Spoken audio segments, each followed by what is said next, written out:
All right, so this might sound a little odd, but I think it's really good context to have in the face of bullying.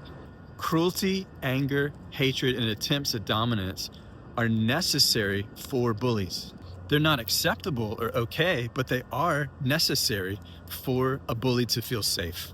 Most overt bullying happens because the bully was bullied in childhood. Maybe it was a parent or a sibling or some other adult authority. But what happens is a child gets really deeply hurt and then taught that it's not okay to be hurt, right?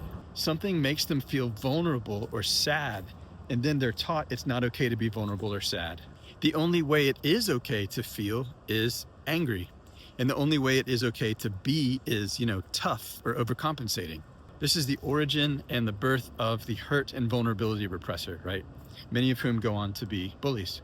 They have to, because otherwise they'd have to acknowledge, access, feel, and express the buried emotions that they're so terrified of, right? So it's safer.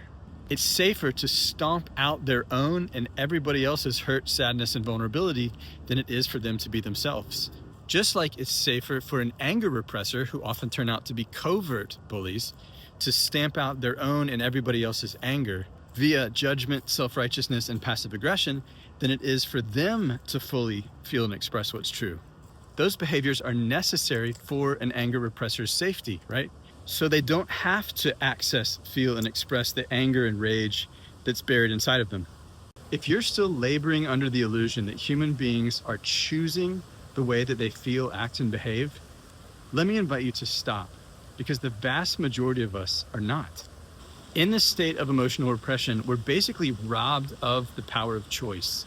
Because when what's true gets buried, we're forced into what's false, as evidenced by the existence of overt and covert bullies, by the existence of cruelty, dominance, codependency, passive aggression, by the existence and necessity of human suffering. But the good news is, all of it becomes unnecessary as we resolve emotional repression.